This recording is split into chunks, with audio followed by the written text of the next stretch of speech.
line. In 3, 2, 1.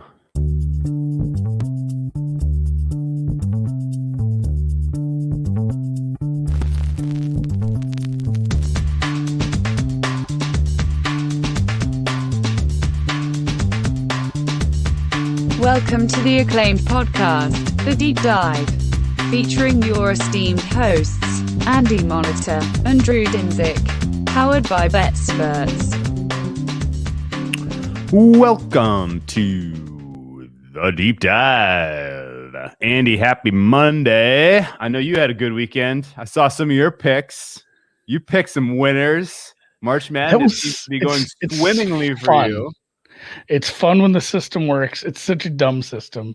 It's something we picked up off like a Facebook group forever ago, but it's like 1 year out of 10, if you're just going to get, a shovel to the face. But for the most part, like you'll get a few 12 seeds that come through and then like maybe one long shot and it just like pays for itself. But yeah, it had paid for itself on day one. That was thank you, Oral Roberts. That was a great win. And it was one of those too where I bet him straight up I bet him out against the spread when the number came out. And it's funny when, oh man, I got the best of the number, and then they end up winning the game when you have 17 points to give. So double dipped on that, had a few nice ones. You had some nice takes, a lot of surprises. I think what we said on the show a couple times is like there was a lot of uncertainty as far as what are we going to see based on our team's really that engaged. We've seen all that social media of like the breakfast being like 2 eggs and a soggy strip of bacon. Like, are there going to be teams that just don't want to be here? Are there teams that are, going to get, I mean, one team did get COVID and had to do a no contest, but we said either this is going to be the chalkiest goddamn tournament of our lives, or it's going to be just utter chaos. And now we're missing a 1 seed. We're missing 2 seeds. We have another 1 seed who only leads by like 1 at halftime. Obviously, Gonzaga continues to be a truck. Yeah. But a lot of fun. I mean, we almost lost another 2 seed right off the bat with Houston. They had a Herculean effort to come back. So I think chaos did reign the day. And double-digit team into the Sweet 16 and maybe more. We have a lot of game yet. Yeah. Big Ten frauds. That was kind of a theme of our March Madness preview, and boy, does the Big Ten might be out. Like Michigan's the last team left, right? No, Maryland plays Alabama as like a 6-point dog. How about Maryland manages to avoid. Maryland can just hang in there. They might be the last team standing out of the Big Ten. Unbelievable. I know. I will be cheering for Bama. I do have had one of those draws where you just get a couple random teams. I ended up with Bama, so I think you get your money back if they make the Elite Eight. So just get that far at least, guys. Well, the game-by-game betting for me, round 1 and round 2 so far has been freaking awesome. But I got caught off sides bidding in the Calcutta, and I need a couple of giant green candles by Bitcoin over the next couple of weeks here to help assuage some of the damage. We're setting a base. Yeah, I'm gonna have a red tournament almost certainly, unless something crazy happens here. And I went in with the mindset I'm gonna get Gonzaga at any cost, and I pulled the plug right before I think I should have continued to bid. And I do think at this point this is Gonzaga Baylor final, if I had to say so. Would you disagree with that? Baylor's looked very good. Obviously, Gonzaga looked really good. Rough beat. Anyone who had them, if you're listening to this later last night, I did take them live. I've been live betting my tits off. Just I am just firing and firing and firing. I did take them at like 11.5 when they were early in the game, which I feel like I deserved that win. Like they looked good. But if you got like 15.5 or 6, I saw some people 16s. Like you deserved better fade on Oklahoma. That was fouling down with 15 with like 40 seconds. That's kind of a rough look. So, it's been fun. Mostly live betting for me. I've bet CBI quite a bit. Oh yeah. I got cute. This sucks too. I got cute and took Pepperdine first half instead of full game. Of course, they covered the full game splendidly, and then I think they lost the first half outright. Otherwise, Stetson +9 outright winner, and Coastal Carolina coasted. So I just have one more. I think I might bet Bellarmine anyway. I bet the over, but I think I might put some on them too. They were a goofy team that wasn't allowed to be like in the tournament because they're still in transition. Sure. But they got to be in the conference tournament. There was actually 2 teams in their conference that were in the conference tournament that couldn't go to the big dance. So I was kind of cheering for them to go to the finals. And then, yes, a big shout out to the guest from last week, Mr. Tim. Nailed a lot of things. His no fucking way list. I think all those teams are dead now. They're all gone. Yes. None of them they made are gone. 16 as promised. Unbelievable. No effing way. And yeah, I was gonna bet Abilene Christian regardless, but that was a nice. I didn't stay up for that one. I passed out. So that was a nice one to wake up to. When you see like the final score, but then there's also like the ESPN alert about they don't put out alerts for 3 seeds advancing. Like when you get that funny little banner alerts, I'm like, oh, buddy, we got another one. So, yeah, he nailed a lot, and it was a fun weekend. I will say it's still weird having this on a Monday. Yeah, I was just confused. Like usually Monday is, like decompress, get your bearings, like look at which brackets are completely garbage and you can stop paying attention to, get ready for the Sweet 16 round of 8. And this feels so weird having all these games today. It was very difficult getting work done. I feel you, man. I feel you. Well, let's reset a little bit basketball today. We'll talk a little bit of college basketball and where we see the rest of the tournament going. Talk a little bit about the NBA and the current state of things, which is really strange. Also, and so I guess let's stick with March Madness. So then, we mentioned Gonzaga looks to be the class of the field as expected. I agree that was a bad beat at the end. If you had a live number on Oklahoma, they fought hard. They hung in there all damn game. We mentioned Iowa. Iowa's that was a soft 2 seed. They're gone. Kansas, I think, potentially in a little bit of trouble against USC. What do you think? Yeah, that's my other team I drew, so I'm fucking hoping so. I like you. No, and I like USC. Great. USC has a weird goal. Look at their schedule. They ripped through a lot of teams and then just couldn't beat Colorado for some reason. I think they lost to Colorado. Apparently. They lost to Colorado is very good.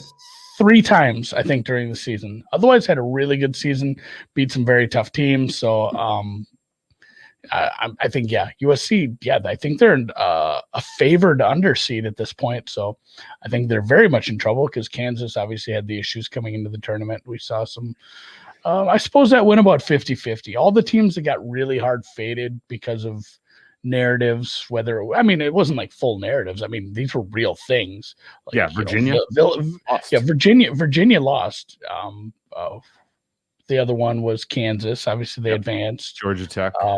A lot of people, Georgia Tech was a tough one. Like that was a really big blow to them. They didn't advance nor cover. And then Villanova was one a lot of people faded. And obviously they stuck around. So like I said, I think those go like 2-2, but good luck picking which one's which. Yeah. UCLA makes it through 3 games impressively. They that was 3-1, by the way, that a team that played in the first 4 was going to make the Sweet 16 went off at 3-1. So nice bet if you were there. A couple of other ones. Good call by our North Texas getting through round 1 was impressive. I do like that. Tim Hodler, our basketball genius. We should get a couple of his takes if he's watching live. I guess I don't really. I guess I don't really think much of my foundational opinion of the college basketball tournament has changed. No. Let's talk about venue and issues. Have you noticed anything about the strange everyone's playing in an empty gym in Indianapolis sort of deal so far? I do want to go down. That's on my project list for this week, and maybe somebody's already done this and they're listening to this and they can just DM me and save me an hour. But I do want to go look at how not only splits, but splits for first halves based on which gym they were in, as far as how things went. Well, because you did have you had a couple smaller gyms, and then you have the massive one in Lucas Oil Stadium where it's a football stadium. You have an NBA stadium. It's much bigger than IUPUI's gym. So I do want to go back and look at the games that were played and kind of do some comparison based on where they were played. I'm not sure what we're doing looking forward because there's fewer games. I think maybe they'll just use some of the Indianapolis.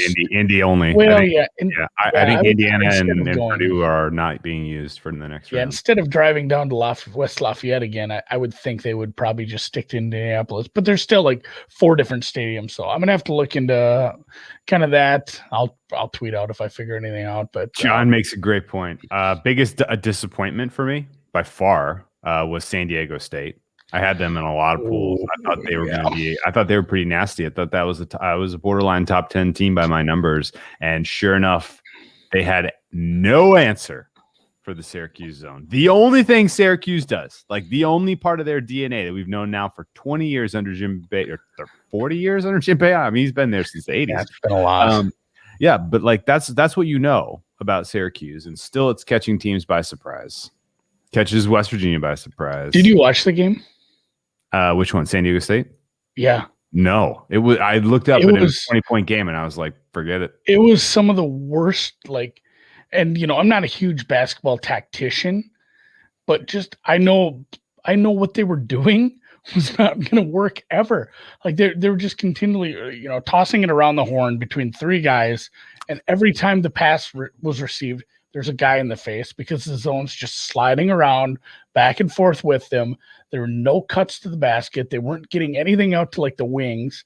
They were just doing exactly what you want them to do if you have a zone, and they just continue to do it. And then, the shot clock's at 4. They're going to launch like a 37-foot 3-pointer that's going to maybe even hit the rim. Like it was some really bad shot selection because they were just never getting anything set up. Like from the get-go, I'm like, they're done. This is bad. I should have just lost that against them, I guess, because there was nothing going for them. They looked horrid. And yeah, it's funny. Like you should know better. This is what they're doing. And it was something. They played against a couple zones in conference, but obviously it's not the Syracuse zone. Hey, for old time's sake, it is halftime right now of a major game. LSU Michigan is at halftime.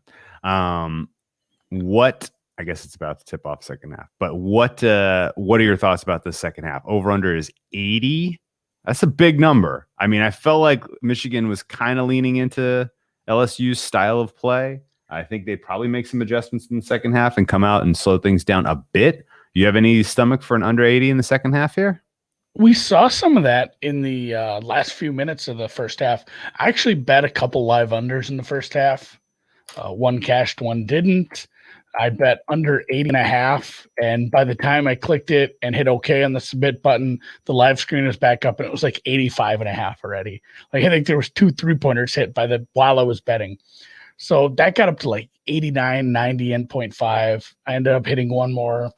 Obviously, the 80 didn't get there, but there was like a minute left, and there were 79 points scored. They really did slow things down there, and I think we'll probably see more of that. But with a close game like this, I'm not super excited because it could go to overtime.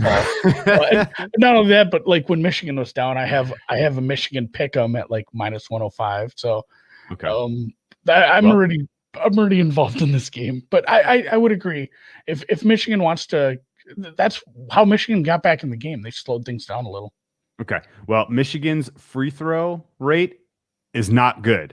It's not. They don't make free throws well. So if this turns into a foul, them send to the line, then I don't think you're going to have a bunch of run-up points here with Michigan making free throws.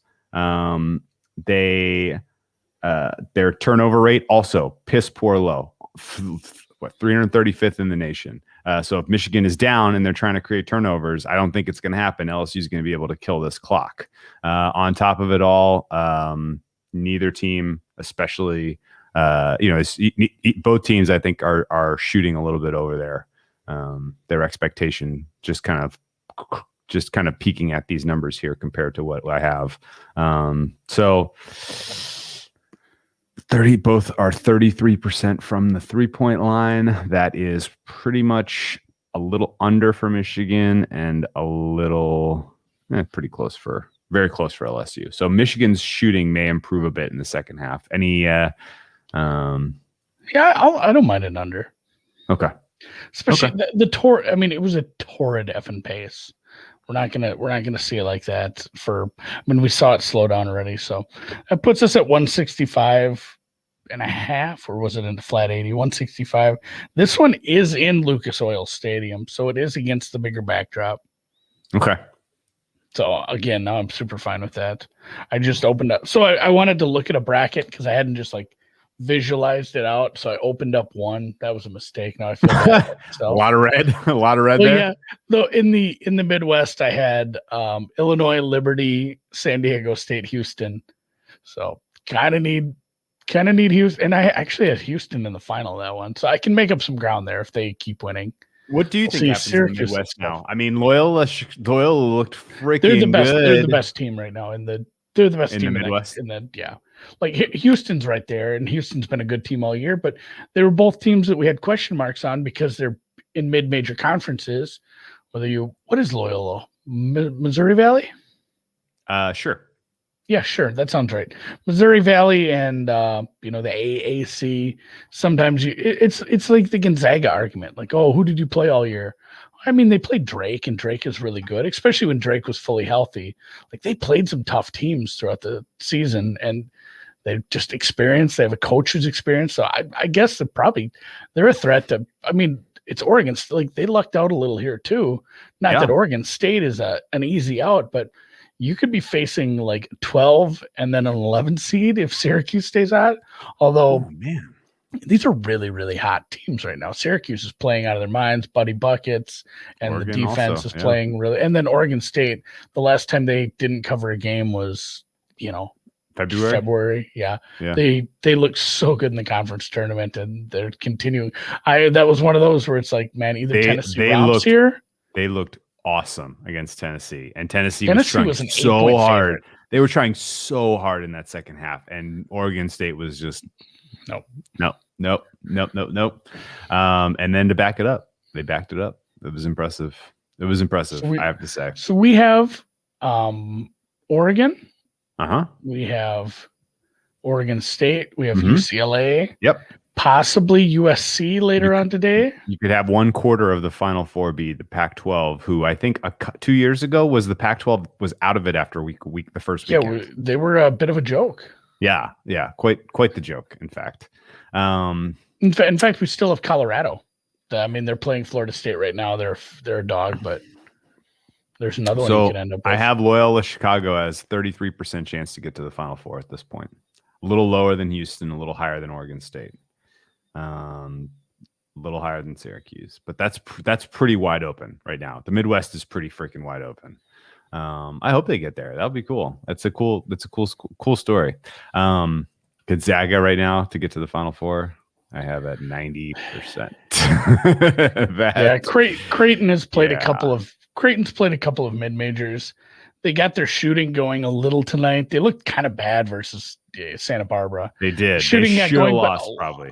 A lot of what we saw tonight was just on the fact Ohio was gassed. They had nothing left to give, and Creighton just kind of took advantage of that. So Gonzaga, I'm guessing, is another.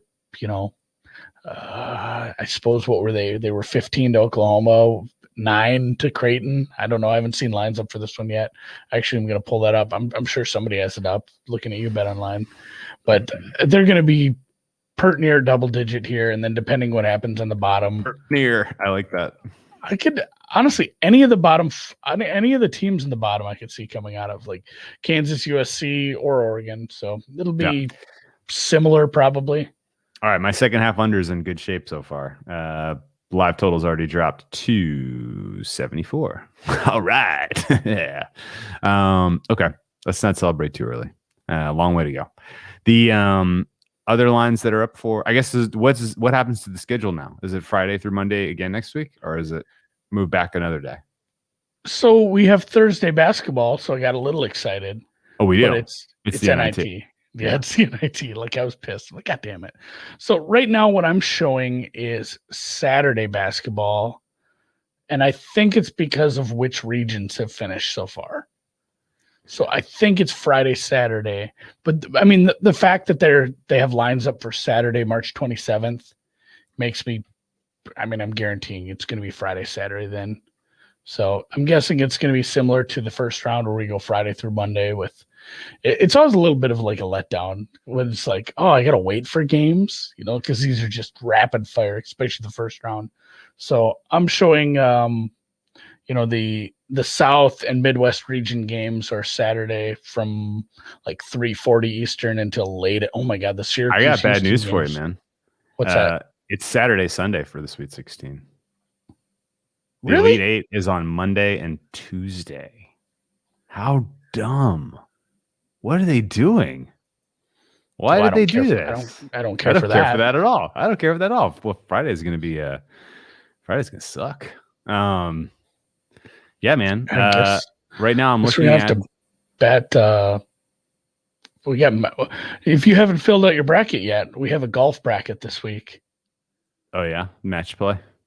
Yeah, it actually took me a while to like make sense of how this works, but they're put in like pods of 4 and they have to play all 3 other guys, you know, up to 18 holes, possibly more if it's tied after 18. You know, a lot of them will end early, but like the winner of this could play 18 holes 7 times in 5 days. Or, I mean, even the loser and the third place contestant. There's going to be some people that play a shitload of golf this week, so it'll be pretty interesting. But there is a bracket. I'm sure there's some bracket leagues out there if you want. That sounds fun. I mean, that's what I'm going to be doing from Wednesday to Friday. I guess we're not going to have the basketball. right side of your bracket is going to be Saturday. The left side is going to be Sunday. So Zags Creighton is Sunday. Oregon versus the winner of USC Kansas is Sunday. So I guess this does make sense now that I think about it. They had to put 1 extra day in between Selection Sunday and the tournament. So it wouldn't make sense for them to have the same amount of days as normal between first weekend and second weekend. They go with 1 extra day, push it out again. So I'm guessing then we're going to end up with like Sunday, Tuesday. It can't be Sunday, Tuesday. Hopefully it's just Saturday, Monday. Again for Final Four. I'm not even going to check because I don't want the disappointment in my life. I will tell you. Do you not want to know, really? You can tell me. I actually can't find it. The site I'm on is all kinds of fucked up. No, I don't know. I don't know when it is. All right. Well, it says Saturday. I think it's showing Saturday, Monday. It's they come back. They have a short gap between the Elite Eight games and the Final Four games. All right, whatever. Yes. Yeah. At that point, they're like, "Who are you going to infect?" There's only 4 teams left. Yeah, kids got to go to school and stuff, right? Or something. The Zags have been so careful. They're fine. Yeah. Okay. All right. Well, let's give a little shine to the South then. So Baylor Villanova. Baylor's biggest question mark coming into this tournament was their defense. It had struggled of late. But it looked great against Wisconsin, I have to say. I thought they absolutely played lockdown D, and now they get a matchup against the Villanova team that's going to be without their most important player. Does Baylor continue to coast? And am I making too much out of their defense because they were up against Wisconsin, who can put together an ugly offensive performance at the drop of a dime? Yeah, it's probably little column A, little column B. Like they have looked better, but at the same time, they played a 16 seed and a Big Ten team. So maybe it's too early to judge. And Nova, again, it's not like, I mean, he was their best player, but they still have a very talented roster, a very, talented coach and experienced staff. So I don't think it's going to be coasting, but I do think they get it done here. Dude, LSU's putting it on Michigan. I know. I'm not excited about this, especially when I joked about just betting against Michigan. Oh boy. All right. So we talked about, there are a couple other things about Baylor's DNA that makes them not worth laying the points in general. They're 6.5 point favorites against Villanova. There might be a case to take the points with the Wildcats there. I'm going to dig into that one a little bit more. Total of 139, maybe a little high if Baylor's defense really is clicking. Baylor is bad at the free throws. if I remember correctly. Could That's be why true. maybe they're an under team. Maybe they're a team you don't lay the points with. Oral Roberts plays Arkansas. Now, but given that you are mid-major Andy, please enlighten me. Who the F is Oral Roberts? How did they get here? They were losing their asses to Florida. They can come flying back. They almost lost that to Oregon State, to Ohio State at the buzzer of regulation before, really pumping them in OT. What's the deal with this team? What's their mascot, by the way? Oh, it's the Golden Eagles. The Golden Eagles. I've seen enough memes with a Golden Eagle head on it. So, yeah, it is the Golden Eagles. They are out of the Summit League. They're somewhere in Oklahoma, one of those towns, Enid or God knows where. So it's a Summit League team. And it's Summit League, you think South Dakota State, North Dakota State, maybe even, I think North Dakota played pretty well this year. Actually, all 4 Dakota teams were pretty good. So it was kind of, I don't want to say like it was some big surprise they won the conference tournament, because I did bet on them to win their conference tournament. The price was just a little funny for South Dakota State had lost a really good player to some mental health issues, and like they were a vulnerable 1 seed, and it was kind of a wide open little, neutral court site, and they had it's the highest scoring player in the league, not only the league, the country. Which it seems like it's always some guy on some mid-major teams, like the highest scoring player in the country, because he ends up being the star on some smaller team. But they're a really good team. They make their free throws, they make their 3-pointers. They have a really good offense. They don't turn the ball over. Like it's kind of the golden. I mean, that's why I targeted them a little in the conference tournament at 5-1. They have that golden like triangle of they don't turn the ball over. They make their free throws, and they can get hot from 3. That's how upsets happen. It's like they make the easy ones. They make the ones that are worth 150%, and then they don't give you extra possessions. Like it's so hard. It's so hard against a team like that. They have all these, and honestly, they ended up with some weird results, but they play. It's funny. These teams have played before. They played early in the season, like I believe it was at Arkansas, but it was like a 10-point game. I mean, this is a team that's lost to some bad teams throughout the season, just because it's still a mid-major that had some growing pains apparently, but they haven't lost. Again, this is a team that has not lost since February. They ripped through the tournament. They've beaten a couple, pretty damn good teams, and I don't know what to make of this. Like they're probably live just because it doesn't matter what that seed says anymore. Like they believe they're live. And again, they still have those traits. Like they still are a good free throw shooting team, a good 3-point shooting team, and they don't turn the ball over. So it's kind of a weird matchup. I've just been taking the points with them every time. They had a 12-point lead against Arkansas during that game. Yeah. Nine felt like too much. And then all of a sudden they're down by 12. And I'm like, shit, I think, we might have hit midnight on this one too, but I mean, Arkansas is a really good team. They're a top 20 team, maybe a little susceptible on the offensive boards, but it's not like Oral Roberts is like some huge team. They're not great with that either. So I think probably this might be the end of the run, but I'll probably end up taking the points here because again, they're a team that can claw their way, stay back in it. And yeah, go back to, they played Oklahoma State early in the season, and that was, I'm going to have to go. I'm pulling up that box score now. This, Abmas guy, he put up 33 on him. He outscored Cade Cunningham. Like that was a close game. It was, Oklahoma State by 5. They've hung with good teams in the past. It's not like this is something new for them. They played some tough non-conference opponents. So probably live again for at least a cover. It would be wild if they kept running. Yeah. They probably don't have the goods to get by Baylor, but who knows? They're probably underseeded a touch, so it makes it more exciting that they're a 15. But like their ceiling was maybe a 14. I don't think I could give them a 13. Okay. How about in the Midwest at this point? We talked about Loyola. I guess is it silly to discount the fact that Houston people have kind of gotten out of their way? I mean, the metrics like the T-bomb, for instance. Absolutely loves Houston. Like Torvik has had Houston as the clear number 2 team for a while now, even over Baylor. I guess, have you seen anything out of them? I mean, I love it when you can come back and get a hard fought, gutsy win like that. Like that's cool. You get a little bit of get a little scare, and then come back. Like that's fun. Rutgers obviously not especially scary, but whatever. And now everyone's kind of gotten out of their way. They get Syracuse. They got a week to prepare for the zone. Hopefully that won't catch that them is by a big surprise. that's a big difference between these other teams. Like the big difference between the round of 32 game and the Sweet 16, you actually have time to prepare, especially when it's an uncommon opponent like Syracuse or somebody who runs a different kind of defense, a funny offense, or has a player you really need to focus on stopping. So probably advantage them there. Yeah, I have them super high in my ratings. Torvik has them high. Ken Palm has them high. Like they're proving they're a very good team.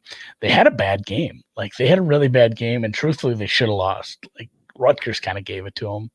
Rutgers played really well versus Clemson. Like Rutgers had a good tournament. They had a good tournament for like 78 minutes. They looked real good versus Clemson. They looked really good versus a team. What Houston was probably favored by. I'm trying to think what that line was. I mean, it was decent. It was. I'm gonna have to double check on that. I want to say it was 8 or either way. Obviously Rutgers did cover. It was 7.5. So 7.5 for Houston. I mean, they were up by like a dozen. So they played really well until that the missed dunk, and then shit went to hell in a hurry. I think Houston closed on like a 15-2 run or 14-2. It was pretty rough for them. Tough to watch, but really lovely. If you do have Houston futures, Houston in your bracket, if you live bet Houston at 2-1, so some nice things happen there. But and maybe it's one of those like narrative street bullshits that you end up on where it's like, oh man, it would have been good if Gonzaga lost the game. Like we end up like, we don't know, is that really a thing? This is kind of one of those too. Like, oh, it's really good they got a scare in them. Like they had a tough game. Like maybe that's a thing, but it certainly can't hurt. So I think Houston does play better with some time to prepare, and they end up meeting Loyola in the conference or in the regional final. That'll be a hell of a game. Okay. Well, the first TV timeout woke Michigan the F up. Come out and bang a couple threes. Now they're up by 2. So crisis averted there, maybe. Very low scoring first half between Florida State and Colorado. I saw that. 44 points. Yuck. But a grind of a game.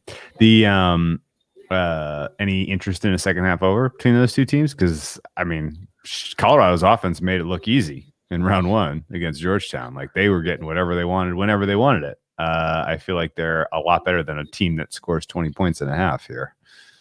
Thoughts? Look, I'm looking at them right now. They are the 10th best offense in the country, according to Ken Palm. They hit the 3 points. They're a top 23 point shooting team. They're a top 2 free throw rate. Yeah, they probably should have more points than that. Okay, I don't know. Is Florida State's defense that good? I didn't really bet a lot of ACC. Florida State's a good. It's a good defense. I mean, they held Greensboro 31st in the country.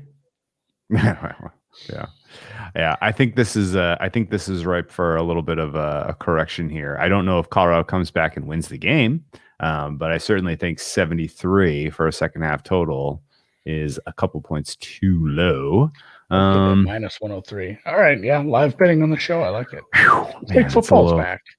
It's like football's back. Yeah, here we are doing our halftime, the halftime pod in surprise format. Okay. Let's see here. I'll make a banner. I'm watching the CBI anyway. Any second half plays there? I think it's starting. I don't think we're at halftime yet.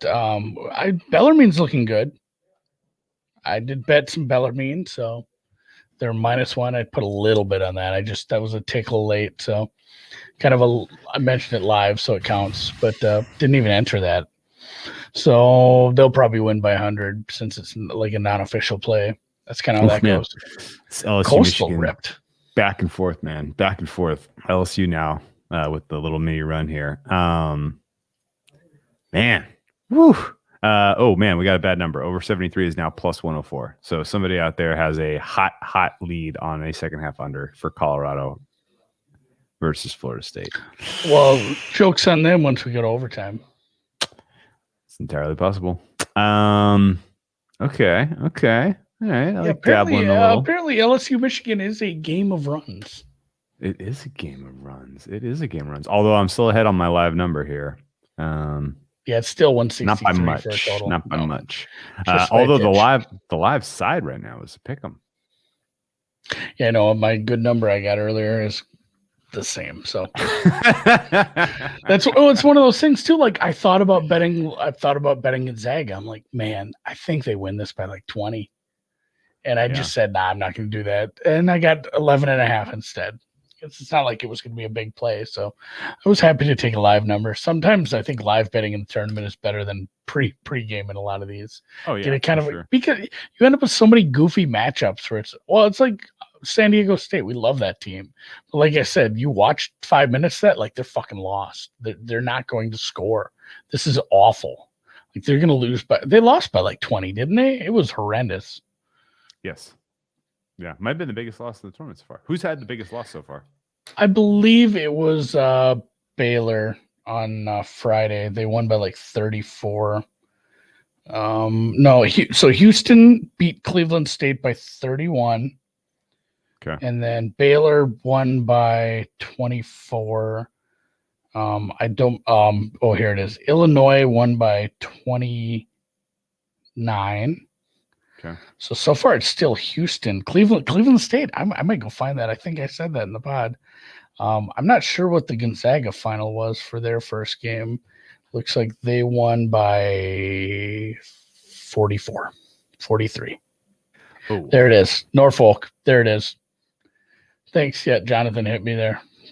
Yep, Norfolk lost by 40 something. So that is your winner in the clubhouse so far. Well, you get to see it might be, probably Kansas tonight. USC puts it on them. That would be something. I like that. All right, okay. Let's go Bellarmine. All right. You want to talk a little NBA?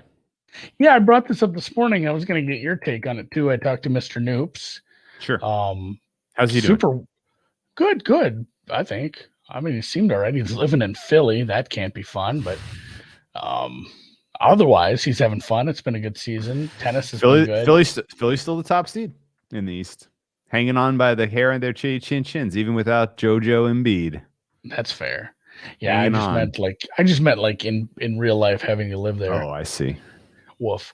What was I going to say? Oh, the injuries. So I brought that up with him this morning. All of the awards markets got dumped on their heads. Yeah, this last weekend. As Peter Overzet would say, the whole slate has been flipped on its head. The whole slate. It's been flipped. But yeah, you have like the two favorites go out. LeBron for an extended period, and it looks like Ball might be out for the year. Yeah. Probably. It's a broken wrist. Like you're not going to play through that. No. No. He made a case. I got some good numbers. I'll tell you that much too. Like if you don't watch, Brown Bag Bets and Live Bet with me, like when he's talking, sometimes I'm just making bets. Sure. Yeah. Somebody had. I gotta find this. I don't even know if they're up anymore. Somebody had Quickly at 25-1. And Halliburton at 6. Those numbers are not available anymore. Halliburton at 6 was a good look. Yeah, I don't know exactly. Down. So when so they reopened it, and Ball is still kind of near the top, which is crazy because he played 40 something games. He's not. I don't think you can realistically give him Rookie of the Year with that small of a resume. Yeah, you're going to have like 2 months of basketball being played, and everybody's going to see all the other rookies who have kind of developed into real players and have real meaningful roles and see them put up statistics, and they're going to forget about Ball. It's just the way the voters work. And they'll penalize him for only playing a third or 2/3 of the season. So I think it's realistic to shop around. And the fact that Anthony Edwards was the leader in the clubhouse is amazing. Like that's where he's great. He's so good. He's had some really flashy plays, but he plays for such a shitty team. Not just for such a shitty team, but his actual advanced numbers, his stats aren't pretty bad. Like he's like an NBA Top Shot star, not an NBA star. Yeah, sure. He That's has some fair. flashy plays, big dunks, but yeah, he shouldn't be. He should be the favorite because he's a very good player, but he should not be that big of a favorite. Sure. Like there should be a little more room in between. It should be a little closer to probably Halliburton. I think that I dug more into this after we talked, and I'm pretty happy having Halliburton 6-1. So I have another guy who's hurt. I bet at the beginning of the year, I'm trying to think of. I got somebody like Cole Anthony at 60-1. Nice. That ain't happening. No. No, he's not getting so many minutes since he's very, very hurt.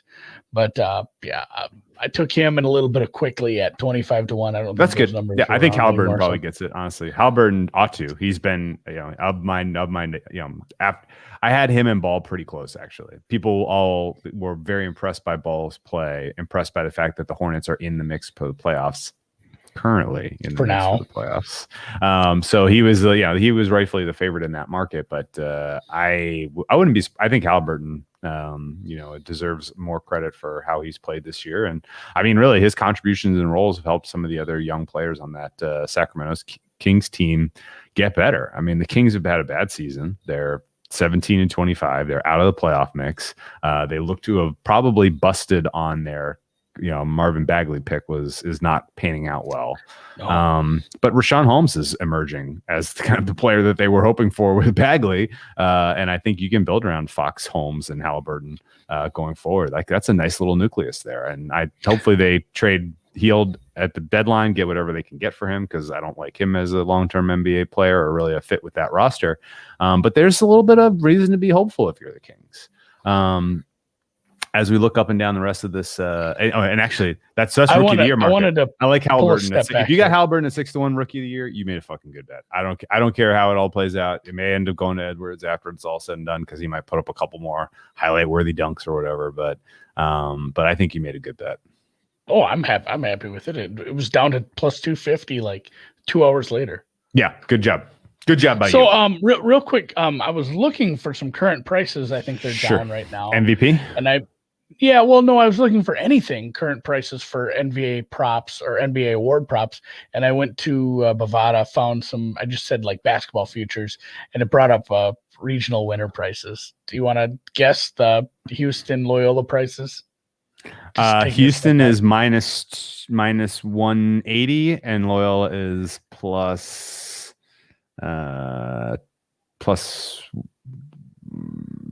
200. They're making plus 110, plus 180. Oh, interesting. I was surprised Houston wasn't chalkier. Q's 5-1, and then Oregon State 7-1.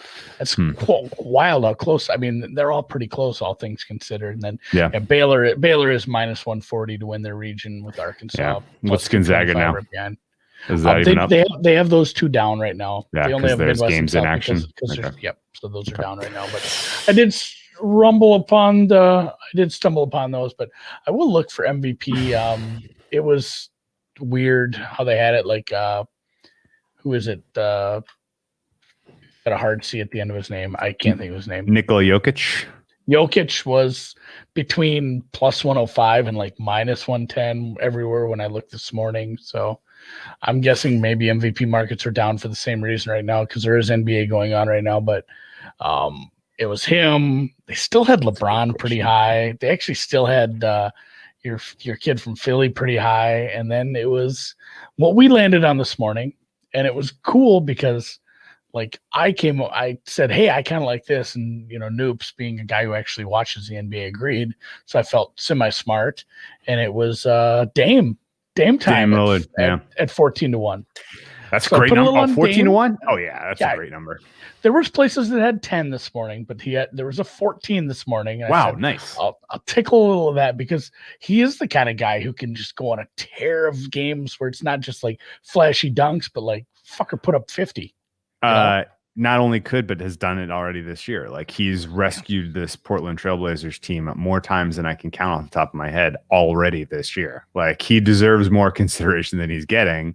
And I bet Jokic at 6-1 just because his advanced numbers were eye-poppingly good in a time where I was like, I don't think we're going to see much more. This was before Embiid got hurt, obviously, and it was like, a lot of goofiness there. Yeah, and I do have it up here. So Jokic minus 110.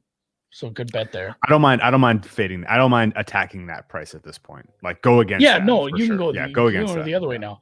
But your next two are LeBron and Embiid. I don't think Which- you can do LeBron. LeBron's not going to play for like 2 months. He'll if be you're back the- if for you're- round one of the playoffs, probably. Yeah, if you're the realistically. Lakers, why waste him on that? Why? Embiid, I don't think you do. Giannis, you got the fatigue. No, Harden is your next guy, and he No. is No, you.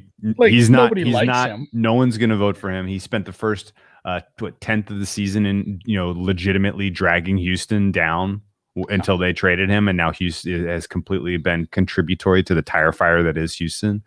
There's no way he gets votes. I don't care how good his statistical profiles. And by the way, Kevin Durant's eventually going to come back, and he's going to be the alpha again, and nobody's going to give the second banana in Brooklyn the MVP. That's just not how that works. So then your next three are Dame, Luca, Steph at 20, and then it gets deep. Like Forget Kawhi about is Steph. not- Forget yeah, about Steph. Kawhi's not winning it. Steph's not winning it. Kawhi's not Donovan winning it. Mitchell's not winning it. Donovan- And I don't think Mitchell's not anyone winning it. else further down the like Durant 80-1. He would have to have a hellacious tear, which he could, but there's a No. lot of mouths to feed Not winning there. it. I just Not don't see winning that it. happening. No, it is a 3-man race at this point, in my opinion. Jokic, Lillard, Doncic, chick. Those are the ones. Jokic, Doncic, and Dame time. And I like Dame your bet time. on Dame. If you got Dame at 14, what did you say the best number around for Jokic for Doncic is? Doncic, I just found a 15. People are dying to give him an award. I know, and They the want thing this is, arc so bad. I have if- some liability at 6 from beginning of the season. The problem is they need I'm more not wins. excited. They need Yeah. to keep winning. But the thing is right now they are winning and they're doing it in a way that let's talk about Dallas for a second. Dallas was an interesting handicap on the way into the All-Star break because it was pretty clear that they could beat certain teams and that they were going to lose to certain teams. And it was like, okay, this is the pattern, right? Like it was clear as day. They come out of All-Star break, they have been playing defense. Or really, even the first game before the All-Star break, they have been playing defense at a completely different percentile than they had for the entire first third and change of the season. And in fact, if the team defense is as good as it's been and continues for Dallas, they're going to storm their way into a pretty decent seed in the playoffs. And if they kind of come up into this 4 or 5 seed range, people are going to give Doncic legitimate consideration as the MVP. Now, if they get stagnant towards the end and they're in like the 7 or 8 range, then he's not going to get realistic consideration. Like the voters look at wins first and foremost, mostly. But I've been impressed by the Dallas defense of late, and if it continues, that's a bet on team. And Doncic is absolutely in the mix, I have to say. And I thought they were probably close to blowing this thing up. And I'm looking at their schedule now, and like it hasn't been amazing. They are since the All-Star break, they are alternating wins and losses, so they are 4-3. But here are some of these wins: handled the Spurs comfortably, beat the brakes off the Nuggets. Embarrassed the Clippers on the second of 2 games against the Clippers. Embarrassed the Trailblazers on the second of 2 games against the Trailblazers. So there is something good brewing there. I just am not sure. And their schedule's about to get super easy. Minnesota, Pacers, Pels, Thunder, Celtics, Knicks, Wizards. Like they could legitimately rip off 7 wins in a row. I can entirely see it. I can entirely see them winning their next 7. And at that point, Doncic is going to go from 15-1 to win the MVP to 2-1. It'll be 2-1 for him, 2-1 for Jokic, and whichever team finishes higher is probably going to be your guy, unless Unless Dame it's Dame time. Dame Lillard could pick up steam too. I mean, they got CJ McCollum back finally. They're going to get Yusuf Nurkic, another hard C. We're all about the hard C's tonight, man. Yeah, I have trouble with these Balkan names too, and I bet a lot of tennis. So I feel bad that I can't pronounce some of these. Is Tibbs win Coach of the Year? Coric. No, it is going Nobody likes to him. Quinn Snyder of the Yeah. Utah Jazz. Yeah, it's probably chalk. Yeah. That's what they did, especially the first part of the season. I wanted to answer Scott's question. What would have been the odds no Big Ten team makes it past round 32? Let's not count our chickens before they hatch because we still have one game underway. Michigan's winning. The odds would have been Low. 12-1 probably, that all of them would go out. Maybe more, actually. More because there was 2 1 seeds and 2 2 seeds. 30 or 40 to 1, actually. 40 to probably. 1, man. Yeah, Yeah, it would have like, been a the odds- big old number. Because Big then old you're number. depending on like 15s and 10s and 7s. Yeah, they were losing when I was asked. This I mean, is the Big a Ten. micro. They were losing when I asked. Yeah, Microcosm of this game, like it's like gone. it's It's the stupid joke about weather. Like, you don't like the weather, just wait 5 minutes. Yeah, this game, every time I look up, a different team leads. So yeah. My under is not looking so hot anymore. Also, which is a bummer. It's going to come down to made free throws late in this game, which sucks. the weirdest thing about like college basketball totals, and I get into a bunch of these, is like there's that sweet spot, especially if you don't care who wins. Like you have, they're losing by like 6-9 or 6-10. They're gonna fall to beat the band. Like Iowa State, Oklahoma State, or Oklahoma a couple weeks ago in the conference tournament. Like there was like 30 points in the last 3 minutes. Like they just kept fouling. Like you get that shit. But if a team is like within 2 or 3, They won't. you feel a little bit. They play a little. They let it play out. But then it's like, oh man, I want them down by 1 because I don't want. Then you end up with overtime. So like, you're just never comfortable betting an under with these kids. Yeah, no, I completely agree with that. Okay, a couple other thoughts on the state of NBA. Do you have? I mean, do they have real quick too? Like Quinn Snyder's probably a lock. Defensive Player of the Year probably a lock. Probably Gobert, even though I don't have him as the most valuable defensive player. That's no, okay, but he's probably getting it. Sixth man. What's his face? Jordan Clarkson, no doubt. Yeah, that's No like doubt. a lock. So No it's weird. It's like the opposite of the NFL, where it's like these awards are sometimes decided halfway through the year. A couple, yeah, but I would have thought LeBron had it locked up last week. Yeah, and you never know with injuries. Yeah. Let's talk about the Lakers in the absence of LeBron. I don't have a problem admitting or like even theorizing that this is ultimately a good thing. Obviously, I don't want, for the quality of enjoyment of the NBA, for there to be no LeBron James. The games he plays in are more exciting, more interesting, and I wish him nothing but health and prosperity and another title run. This is probably good, though, to get a little bit of rest and recoup here at this point in the season instead of continuing to grind and drag this Lakers team in the absence of Anthony Davis into the postseason. I would feel not great about him being able to find his next gear come the postseason, which is what they're going to need if they're going to make a run. The Western Conference is getting real murky all of a sudden. I don't, I've always kind of been ready to sell the Jazz, sell the top on them, and that's pretty fair. Sorry, I got a text.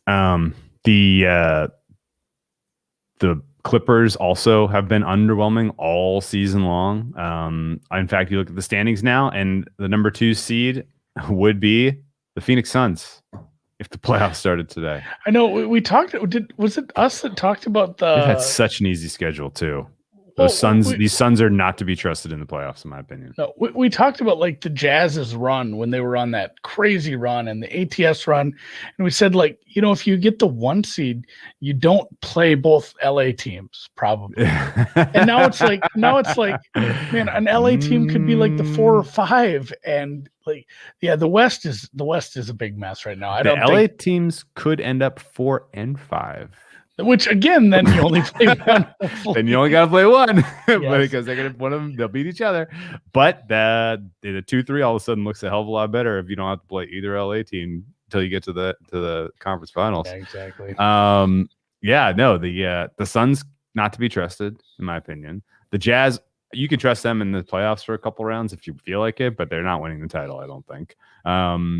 Denver is interesting to me just because of the top tier talent that they have when everybody's clicking, and the fact that you saw Jamal Murray go nuclear in the playoffs last year, and he can find that gear again, and this will be their 3rd run through the playoffs. People forgot they were the 2 seed 2 years ago and put together a little mini run that took them into the 2nd round of the playoffs, beating the Spurs in 7 and then losing to the Blazers in 7 before going to the Western Conference Finals last year. So that's a team that has a little bit of a pedigree, is putting together a little bit of an arc. I think you can believe in them to do something in the playoffs.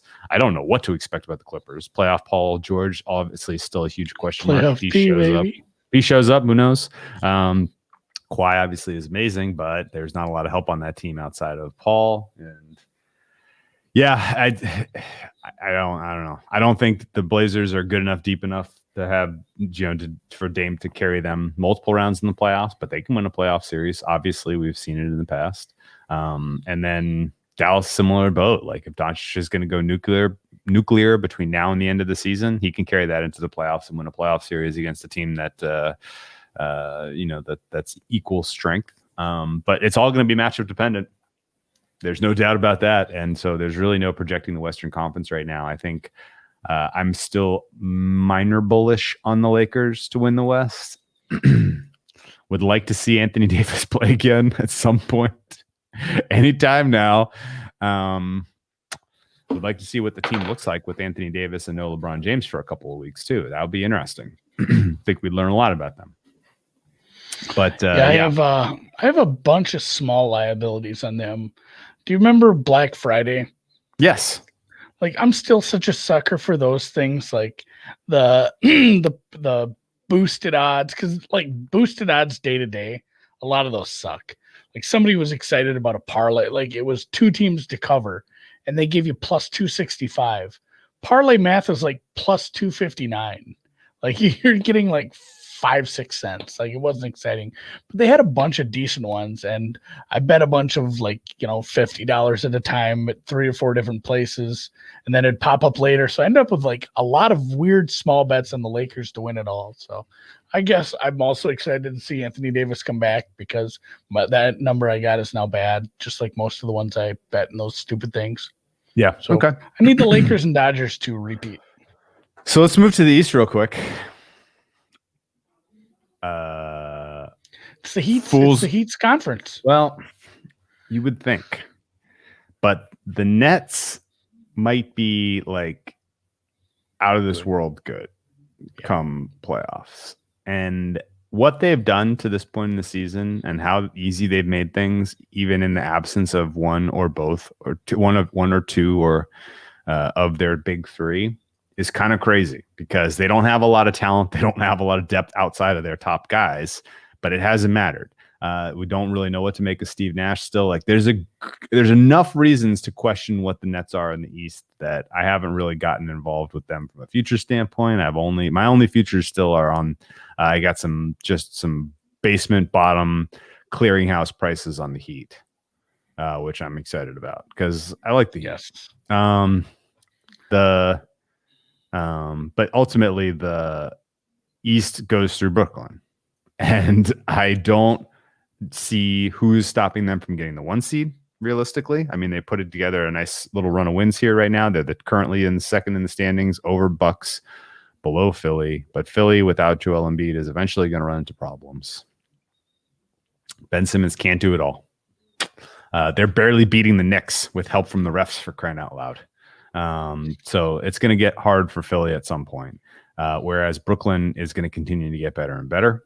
And it's almost one of those, don't overthink it. Like on any given night, legitimately, like Durant, LeBron is the best player in the league over the last 5 years. Yes. LeBron, Steph. I'll go 10 years. Let's go 10. 10, yeah, probably 10. I want to go 5. I want to go 5. Sure. We had a really weird injury for the Snake, but when he is like fully healthy on a good team with good surrounding players, he's better. Like he's the best. Like he'll never be LeBron James. LeBron James can do anything. He's a freak athlete who's also super good at basketball and can play defense when he wants to. Like he's a god out there at times. But Durant is right there when he's at his peak. Like, and then you put James Harden and Kyrie and everything else, and Blake Griffin dunks again. Like there's, I know I'm not. That was just, I had to say that. But like legitimately, you have a top. He's like 1A when he's on. he's right there. Like he looked so good with the, it's easy to look good on a super team with the, the Warriors the other year, but he's on a super team again. Like he has that surroundings, and yeah, they might just run through the East.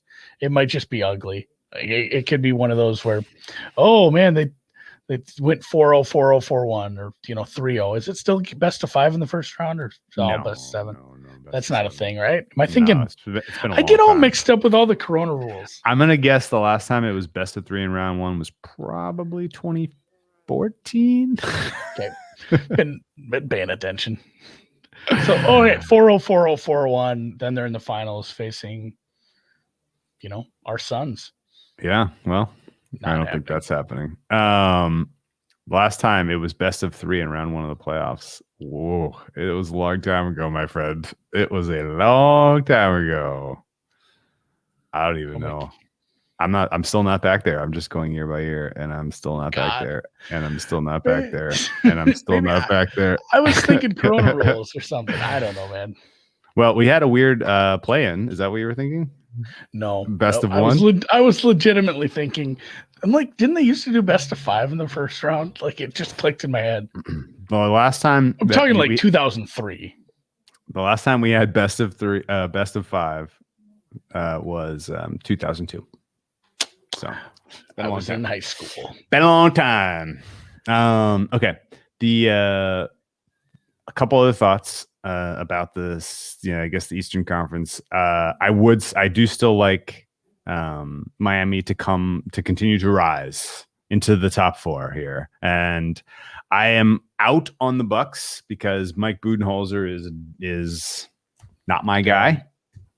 They've done a fine job of getting Drew Hill was a nice, getting Drew Holiday was a nice pull, but ultimately they need more depth. They need more talent there. It's a lean team outside of Hill, and Middleton's taken a pretty meaningful step backwards this year. I thought I saw some flashes of him kind of coming into his own at times, but it's just not there. I don't think the Bucks have the goods. Giannis can be contained. The Bucks defense is a problem around the perimeter, and there are a lot of teams that are going to be able to beat these guys. They don't match up well against Kevin Durant and the Nets. They don't match up well against the Heat. We know this. They're going to struggle in round 2 of the playoffs again, which leaves Philly not buying it with Joel Embiid in the playoffs yet. They still have yet to put anything meaningful together. I guess they were a shot away from getting to the Eastern Conference Finals the year they played Kevin Durant and the Toronto Raptors. The year they played Kawhi and Toronto Raptors. But this still is a team that I have huge questions about. I'm looking squarely at the Nets and the Heat here. And that'll be a tough series to handicap, be it the Eastern Conference Finals or even round 2 of the playoffs. Everyone else, I think you can forget about. The Hawks are a joke. The Hornets are a joke. The Knicks are a joke. The Celtics are a joke. I really did not expect to mention the Celtics in the same conversation as a lot of these other teams, which are absolutely not in the running, but they're not in the running. I don't know what's going on there. They have so many problems. It's not. Brad's Hart's in Indiana. It's not fun to watch these games. They've had stretches of their season where they've played some soft teams. They've had some advantage spots. They haven't taken advantage of them. I really do not know what to make of these guys. Something is broken. Kemba Walker is nowhere near the player he has been in years past. It doesn't mean he can't get back to that level, but he is not close. They've had Jaylen Brown take a huge step forward this year, and it hasn't mattered. They're 21-21 with just numerous gross losses, including a 3-game stretch where they had losses at the Cleveland Cavaliers and home versus the Sacramento Kings back-to-back. Off a game where they just were not especially competitive against the Jazz. It's tough, man. It's tough go for Boston. They get the Memphis Grizzlies on deck, followed by back-to-back games against the Bucks coming up. They do not match up well against the Bucks at all. yeah, it's going to be a tough go here for the Celtics. And, it's tough to say because I like a lot of those players and I wanted them to do something, but not going to happen. So, Nets Lakers finals. Don't overthink it. I'd watch that. Not about right. Best of 7? Sure. Best of 7. That would be great. Anthony Davis and LeBron against Harden, Durant, and Kyrie. LeBron against Durant again. LeBron against Durant is just fun. LeBron against Kyrie is fun. That's always good. Yeah. You brought it up because Kyrie's off again, isn't he? He has like another personal issue. Yeah, he's going to be away from the team. He's another mini sabbatical for Mr. Irving. He's the guy that like pushes the vacation time to the limit at work. Like, yeah, I'm going to use like my sick days for this, or this is I got a thing. Can I get FMLA for this?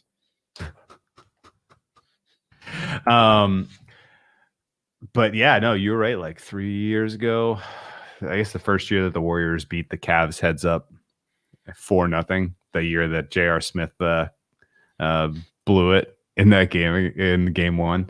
That was the year people started talking like Durant had taken the torch, passed the torch from LeBron to Durant, best player in the league. And it's been a while. Yeah, and the injury really kind of dampened that. Do you want to do, because we're on, do you want to do your favorite LeBron meme or your favorite LeBron GIF? You call them GIFs.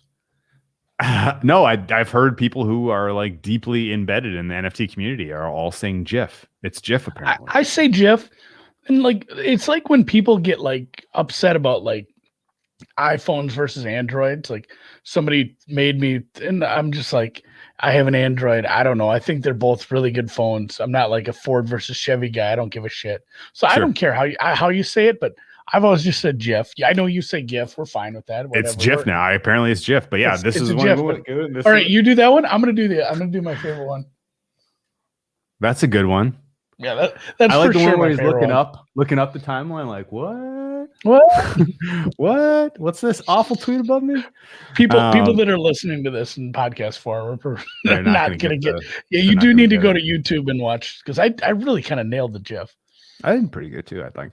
All right, well, let's wrap it up. That was fun, kind of resetting the state of basketball. Just resetting some basketball. Best of luck for the remainder of this tournament. It's going to come down to the wire here for me on my under.